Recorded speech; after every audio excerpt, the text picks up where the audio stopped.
Olá, está começando mais um episódio de Entrando no Clima, um podcast quente como as mudanças climáticas. Sejam todas e todos muito bem-vindos ao 44º episódio de Entrando no Clima. Se você está chegando agora ou se é ouvinte costumaz do nosso podcast, saiba que ao seguir, avaliar e compartilhar o Entrando no Clima, estará ajudando e muito no fortalecimento do jornalismo ambiental independente e aprofundado.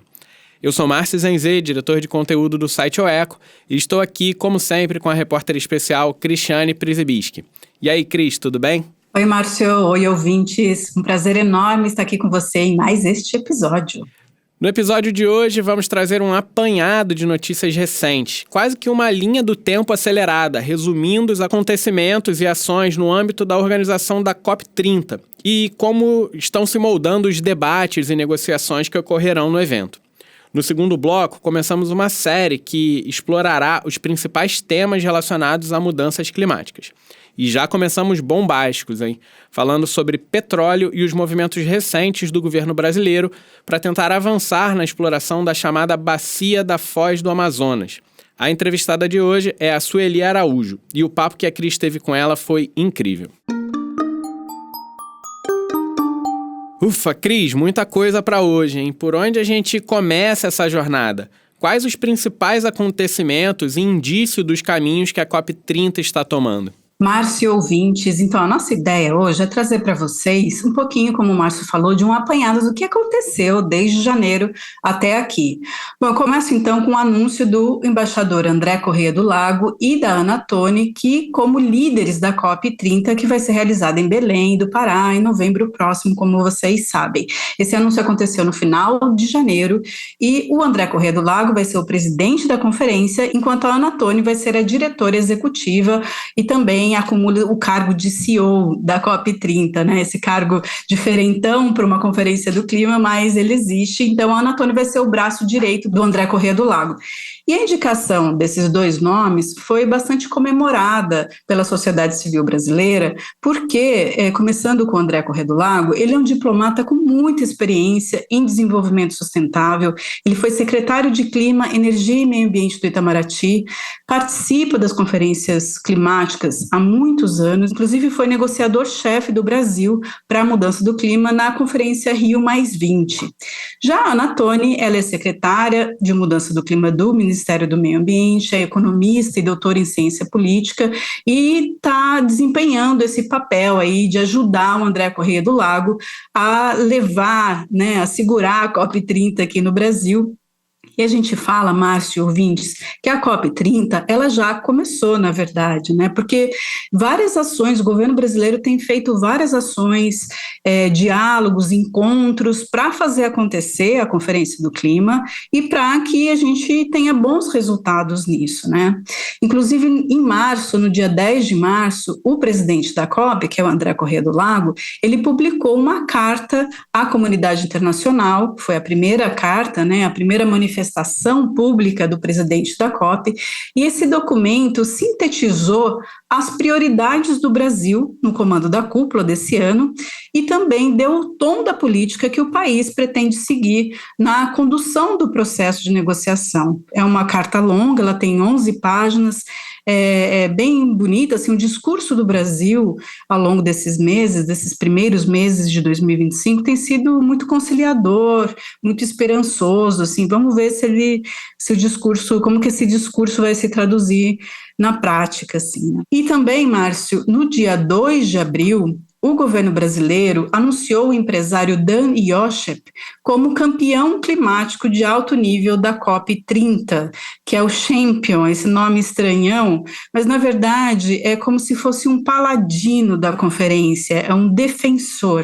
Ele tem entre as suas atribuições criar pontes entre as decisões tomadas nas conferências do clima, onde só tem voz e voto os governos nacionais, com todo mundo que ficou de fora, né, dessa conferência, que são as empresas, as ONGs, as universidades, os governos regionais. e assim por diante. E o Dan Yochip, ele é empresário, foi vice-presidente da Federação das Indústrias do Estado de São Paulo e liderou no ano passado o grupo empresarial do G20, que era chamado B20, Business 20. Então, assim, ele é um nome que tem já um histórico ele sabe como acontecem, né, as negociações no âmbito internacional, quando se agrupam muitos países. E o papel dele, como eu disse anteriormente, é justamente fazer essa ponte, porque uma das missões que o governo brasileiro se propôs a levar à frente é tirar do papel o que é decidido numa conferência do clima. Então, quer dizer, concretizar, né, assim, se tornar concreto todos aqueles documentos que saem de uma conferência. Márcio? Maravilha, Cris. Fizemos aí um fast forward desses primeiros 3 meses de 2025, trazendo para vocês, então, todas essas informações e anúncios e novidades da COP30. Mas acho que, Cris, eu queria ouvir seu comentário em relação à importância desse evento, né? Acho que todo mundo está falando da COP30, todo mundo está comentando, criticando, cobrando, e é importante a gente dar realmente esse destaque, porque é o evento mais importante desde a Rio+20, né? Que já tem mais de uma década que aconteceu aqui no Rio de Janeiro. Então, queria te ouvir, como é que isso está sendo tratado. Sim, Márcio, a COP30 está sendo considerado o evento ambiental mais importante, né, para o Brasil nos últimos anos, na última década, e ele acontece num momento muito delicado do sistema climático global e do momento geopolítico mundial. Vamos dizer assim, eu vou tentar explicar para vocês. Bom, em 2024 foi o primeiro ano que o aumento da temperatura da Terra, né, a média do aumento da temperatura da Terra ultrapassou 1,5 grau, que é o que está previsto no Acordo de Paris, que é esse grande tratado internacional sobre o clima. O que a gente está vendo? A gente está num momento muito delicado, né, com essa ultrapassagem que acendeu os alertas em todo o mundo, e estamos sentindo os reflexos desse aumento. Além disso, esta é a primeira vez que uma COP acontece na Amazônia, que é considerado uma das soluções para o problema das mudanças climáticas pelo seu poder de absorção de carbono, né? Então, assim, nós temos esse momento muito delicado. Por um lado, a ultrapassagem desse marco, que é 1,5 grau.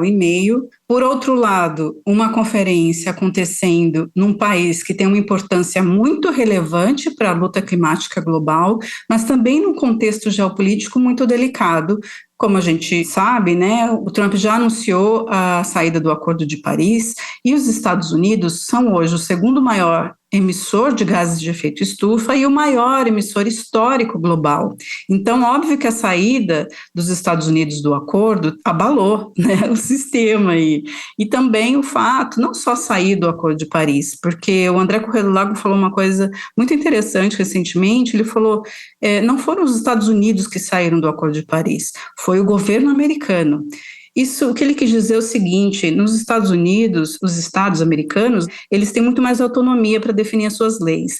Então, em contraposição a essa saída do Acordo de Paris, do Trump, muitos governadores já se articularam para fazer valer as metas climáticas que já foram apresentadas pelo governo anterior.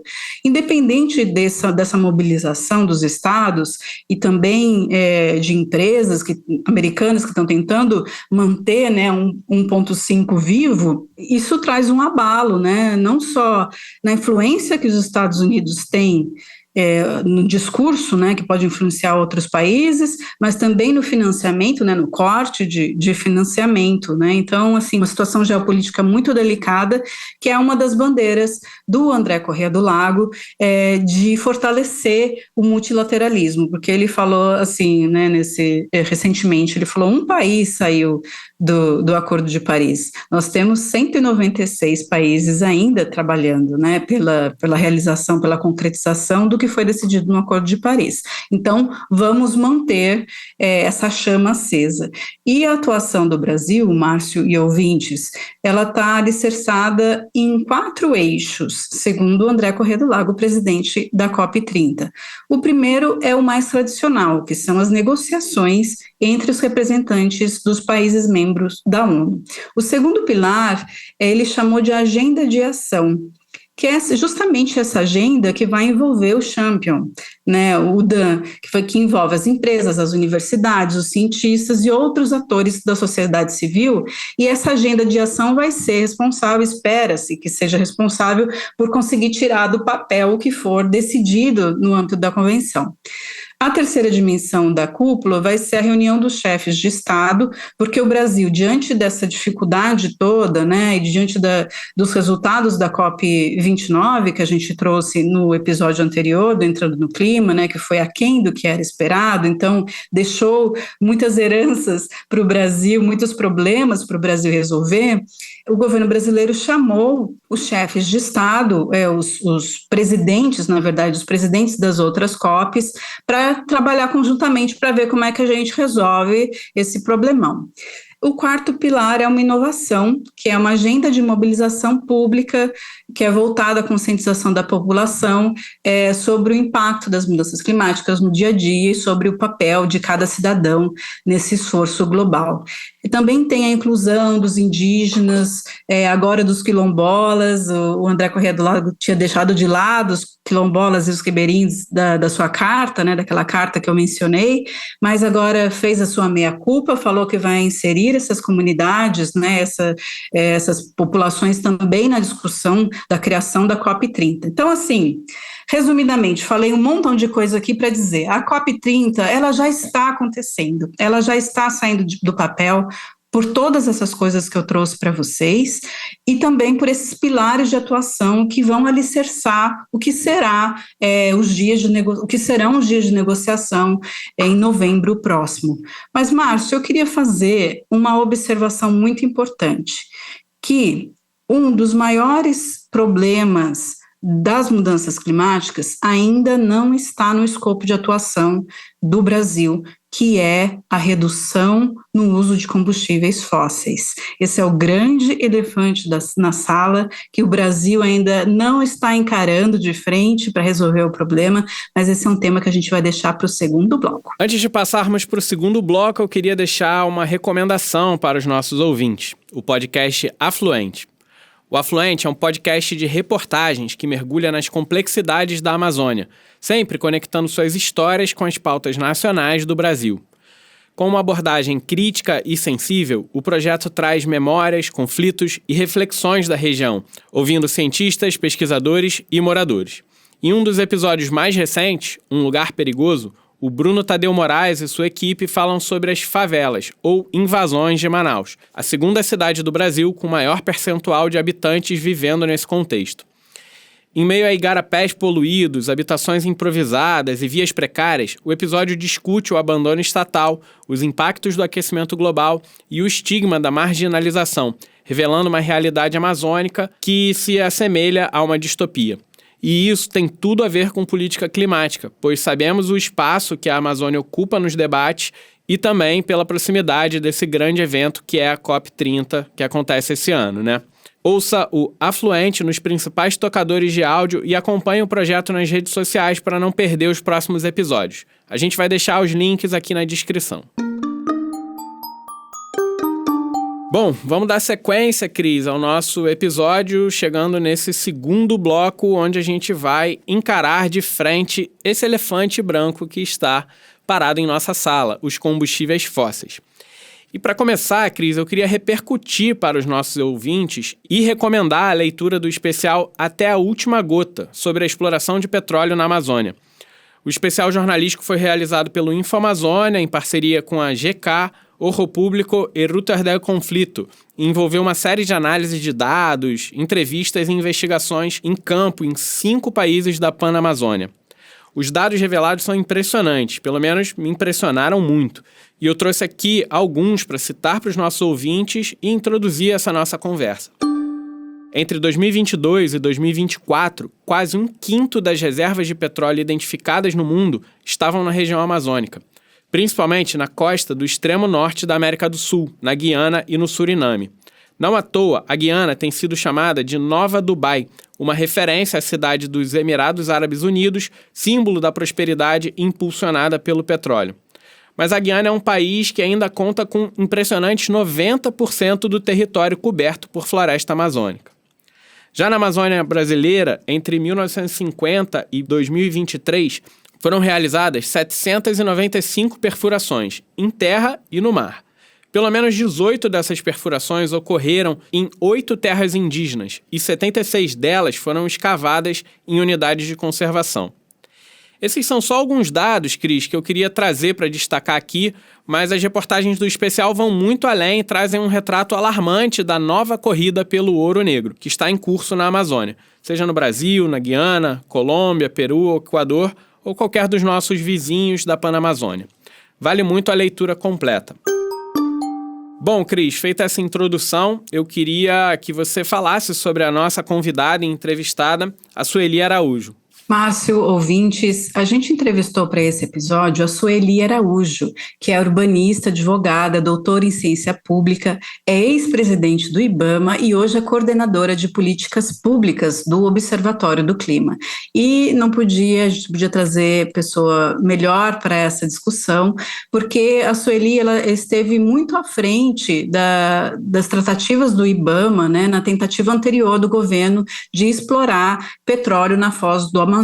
E a gente está vendo agora no Brasil uma briga interna, né, entre Ministério do Meio Ambiente e Ministério de Minas e Energia, um tentando frear a exploração na foz do Amazonas, que é uma área muito sensível, com uma dinâmica das águas é muito intensa, então o risco de se espalhar petróleo se houver um acidente é enorme, além de outros problemas. E nós temos, do outro lado, o Ministério de Minas e Energia, que está querendo, a todo custo, abrir mais essa fronteira de exploração do petróleo aqui no Brasil. Então, para a gente começar essa série temática de entrevistas com assuntos que têm relação com as mudanças climáticas e vão ter relevância nas negociações e eventos paralelos da COP, a gente vai começar falando de petróleo, não podia ser diferente, ouvindo a Sueli Araújo. Vamos ver. Sueli, muito obrigada por estar conosco mais uma vez no nosso podcast Entrando no Clima. E eu queria começar te perguntando sobre os planos do Brasil para a exploração de petróleo. A gente tem falado muito, tem ouvido falar muito nessa intenção do Brasil de aumentar a exploração de petróleo no país. Quando a gente fala isso, do que a gente está falando exatamente? Bom, o Brasil já é um grande produtor de petróleo, ele é o 8º maior produtor mundial, com cerca de 3.400.000 barris por dia. Então, o Brasil já está no jogo como um grande player. Mas a área de energia do governo, o ministro das Minas e Energia, principalmente, e a Agência Nacional de Petróleo, tem planos de que o Brasil fique na 4ª posição. Isso é brigar lá com a Arábia Saudita e companhia, isso em plena crise climática. Esse que é o questionamento, né? Por que optar por essa produção, essa expansão da produção, quando nós estamos falando de um produto que uma hora ou outra vai cair em declínio? O mundo vai precisar reduzir o uso do petróleo se quiser continuar com condições de sobrevivência mesmo. A própria Agência Internacional de Petróleo, já há uns 2 anos atrás, publicou que se o mundo quisesse manter o limite de 1,5 graus de aumento de temperatura, considerando os níveis pré-industriais, que é o limite assumido a partir do Acordo de Paris, não poderia haver mais expansão de petróleo para novas áreas. Isso é a Agência Internacional de Energia falando, não é uma ONG ambientalista, né? Então, não há como não questionar essa proposta do governo de ampliar e muito a produção de petróleo no país. Sueli, existe uma briga interna no governo, né, por esse aumento da expansão. O Lula já falou, inclusive, que o Ministério do Meio Ambiente está tendo uma lenga-lenga na liberação, né? Como que está isso dentro do governo? Tem uma briga entre MMA e Ministério de Minas e Energia? Como que isso está acontecendo lá dentro? Bom, tem uma briga e tem uma confusão de escalas na hora de fazer a crítica, porque o centro da discussão foi direcionado para o bloco 59, na Foz do Amazonas, na bacia sedimentar da Foz do Amazonas, que é uma licença de perfuração. Nós estamos no meio aí do processo da cadeia do petróleo, não é uma licença de produção, eles ainda vão perfurar para ver se tem petróleo e se tiver petróleo, se tem quantidade suficiente para a futura produção. Entre perfurar agora e se acharem petróleo e produzir, vai uma década em geral. Então, nós estamos no meio da cadeia e esse bloco virou uma espécie de símbolo. Nós temos no offshore, no mar, mais de 2.000 blocos de perfurações que foram feitas com licença IBAMA. Todas as licenças no offshore são do IBAMA. Eles estão falando, nesse bloco não dá, né? E o mundo caiu, né? Eu, como presidente do IBAMA em 2018, neguei 5 blocos na Foz do Amazonas para a empresa Total, também perfuração, pelos mesmos motivos, e nem saí nos jornais, eu vou deixar claro, saí na página do IBAMA avisando que eu tinha negado. Se criou uma narrativa em que o bloco 59 virou o símbolo desse projeto expansionista, né? Então,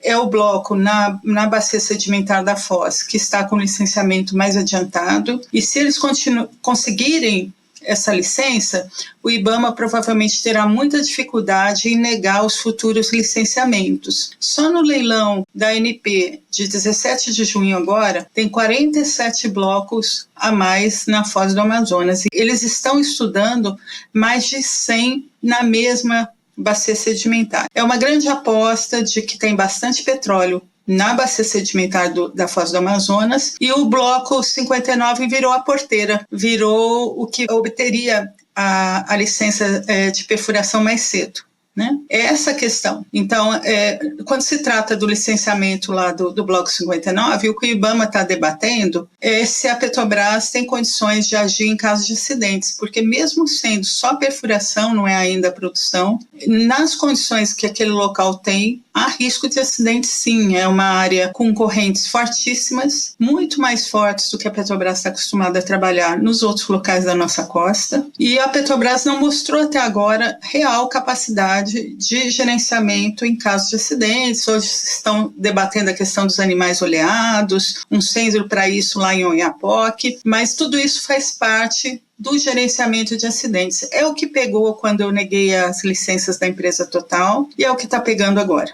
né? Mas isso não é a discussão. O IBAMA não está discutindo o futuro do petróleo do país. Isso não cabe ao IBAMA. O que cabe ao IBAMA é o licenciamento do 59 em si. O futuro do petróleo no país, na minha opinião, deveria caber a todos os brasileiros, porque nós estamos no meio de uma crise climática, com eventos extremos para todo lado durante o ano inteiro, e apostar em petróleo hoje é olhar para o passado. O petróleo vai trazer dinheiro a que custo? Né? E até quando que o mundo vai aguentar esse aumento no uso dos combustíveis fósseis? Então, eu sinceramente acho que em termos de opção para o futuro do país, realmente é um caminho extremamente equivocado, até do ponto de vista econômico, que é um produto que vai cair a demanda ao longo dos anos. Tem que cair se a gente quiser sobreviver. Sueli, tem uma corrida contra o tempo aí, me parece, né? Porque a autorização lá para o bloco 59, ela vence dia 18 de junho, né? Que é um dia depois de quando está marcado o leilão, que é dia 17. E queria te perguntar, você usou uma expressão que o presidente do IBAMA, ele está sofrendo uma pressão com rompantes de assédio, né? Ele está sendo muito pressionado. É por isso? É por conta dessa data de vencimento da autorização? Sim, essa autorização ela é um ok dos órgãos ambientais para tocar adiante, ela não substitui o licenciamento, é um ok prévio, e isso dura 5 anos, e os 5 anos completam no dia 17 de junho, no dia 18, perdão. Exatamente por isso o leilão foi marcado no dia 17. E não é esse ok que está vencendo, não é só para os blocos da bacia sedimentar da Foz, tem vários blocos que estão no leilão que estão com esse timing vencido. E se isso vencer, eu acredito que eles terão muita dificuldade para renovar essa autorização dos órgãos ambientais no atual governo, com Marina no ministério, com outro olhar, né? 5 anos atrás nós estávamos no governo Bolsonaro. né? Então, eles estão correndo contra o tempo. Tem até prazos anteriores, que é o prazo da manifestação de interesse das petroleiras. Tem um processo lá que a legislação da oferta permanente estabelece, mas esse timing, né, eles estão com a autorização dos órgãos ambientais para seguir adiante, realmente é um dos grandes motivos dessa pressão toda no presidente do IBAMA, que eu considero absolutamente inaceitável. O presidente do IBAMA está tomando as decisões com base nos pareceres da equipe técnica, e essa pressão, na verdade, eu acho que ela só piora a situação. O IBAMA tem a Petrobras como um dos seus grandes clientes, vamos dizer assim. No período Lula 3, entre janeiro de 2023 e fevereiro desse ano, o IBAMA deu 1.150 licenças e autorizações na diretoria de licenciamento ambiental. Quase 30% foi petróleo e gás. É de longe a área que tem mais licenças. Então não tem por que questionar do IBAMA, alguma coisa do IBAMA nessa área, porque eles estão priorizando em muito essa área, a petróleo e gás. Né? O governo não tem do que se queixar. Inclusive, com relação à Petrobras, o IBAMA tem acordos nas bacias mais tradicionais, Campos, Santos e Espírito Santo. Ele tem acordos para conferir licenças que valem para assim, até 80 blocos, que libera um monte de bloco ao mesmo tempo, e faz isso pela tradição de uma interação permanente com a Petrobras como uma cliente frequente na carteira da diretoria de licenciamento. Então é totalmente injusto impor a que o órgão licenciador não possa falar um não. Essa é que é a questão. Tem hora que a resposta é não. Senhora empresa, né? Essa área é muito sensível, pouco estudada, com correntes fortíssimas, e o que você me mostrou no processo até agora, em termos de gestão de acidentes, não é suficiente. A resposta é não. O órgão licenciador tem que poder falar esse não. É assim, absurdo não dar espaço para isso. Sueli, eu queria aprofundar um pouquinho o que você já falou sobre essa contradição que é o Brasil querer explorar o petróleo, querendo ser um líder climático nesse ano de COP30. A queima de combustíveis fósseis é responsável por 80% das emissões globais. Como que você vê essa situação em que o Brasil está passando agora, né? De querer, por um lado, aumentar sua exploração, por outro, ter toda uma agenda de liderança climática?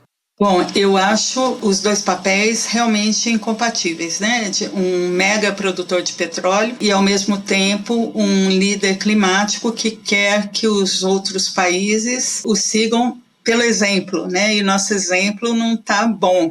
Né? Para mim, é a principal contradição na política ambiental do governo Lula. O governo Lula tem avanços no controle do desmatamento evidentes, e o desmatamento é a origem de 46% das emissões de gases de efeito estufa, no caso brasileiro, com números de 2013. Então, eles têm avanços, eles reconstruíram a governança da política ambiental, da política climática em específico. Nós não podemos negar isso, mas não dá para querer ser um mega petroestado a essa altura do campeonato, com 2024 sendo o ano mais quente já registrado na história. O segundo ano mais quente foi 2023. A curva do aumento da temperatura ela está verticalizando, então no lugar de conseguir redução das emissões e do aquecimento global, o mundo inteiro está piorando. E mesmo que esse petróleo que nós venhamos a produzir seja exportado, ele vai gerar aquecimento global onde ele for queimado. A Petrobras e outros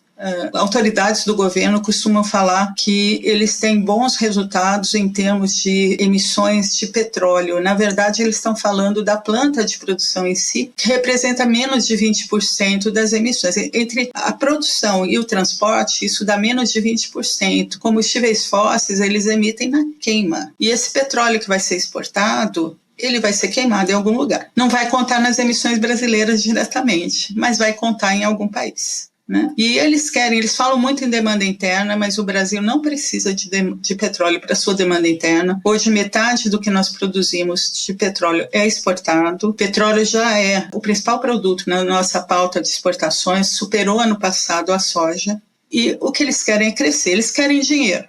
né? A dúvida é se esse dinheiro vai trazer riqueza com justiça social, porque o petróleo traz dinheiro para os acionistas da Petrobras ou de outras petroleiras, dá royalties para estados e municípios, né?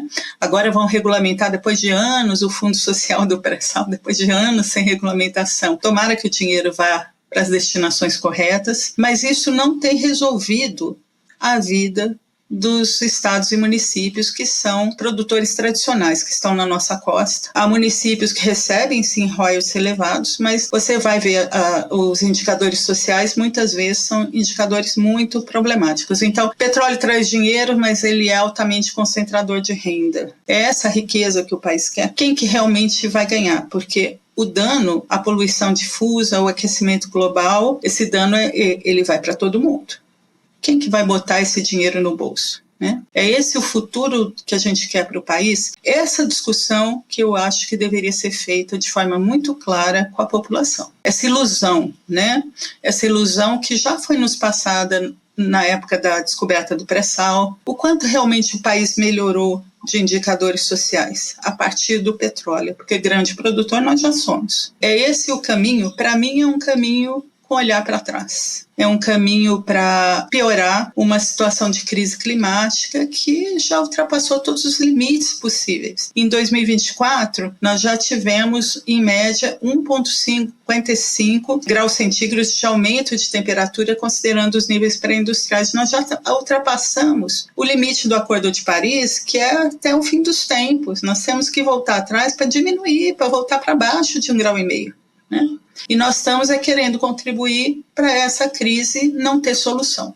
Então é um problema muito importante, é uma opção equivocada em termos de investimento, em termos de políticas públicas, em termos de investimento de tempo, de dinheiro, e pode ser um caminho sem retorno, né? Realmente está na hora de discutir isso de uma forma mais ampla. A ministra Marina Silva costuma falar que a licença do Bloco 59 é questão do IBAMA, de ninguém mais. Ela está coberta de razão, não cabe recurso. Quem tem que falar é o presidente do IBAMA e acabou, né? Sobre a licença do 59 não cabe recurso nem para a ministra Marina, nem para o presidente Lula. Mas que a política energética, a ministra costuma falar, é questão do Conselho Nacional de Política Energética. Eu vou bem além. Eu acho que é uma questão da população brasileira e nós temos que deixar muito claro para a população quais são as consequências dessa opção equivocada.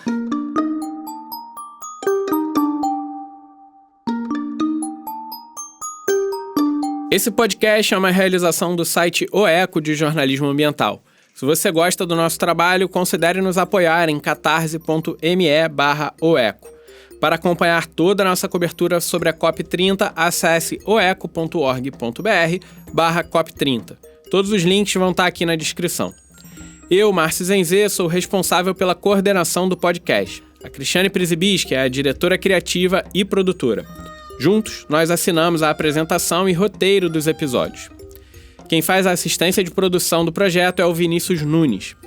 As redes sociais são de responsabilidade de Andressa Cabral e Daniela Mendes. A trilha sonora que você ouviu é assinada por Nat Keefe e está disponível na biblioteca de áudio do YouTube Studio. A gravação, edição e mixagem é de responsabilidade de Jerônimo Orselli. Nessa temporada temos o apoio do Centro de Formação e Produção em Jornalismo, CFPJ, da ESPM Rio, de onde eu falo com vocês. Nesse episódio agradecemos a colaboração de Guilherme Costa, Sueli Araújo e Solange Barreira. Vamos encerrando por aqui e nos vemos no próximo episódio daqui a 15 dias. Até lá!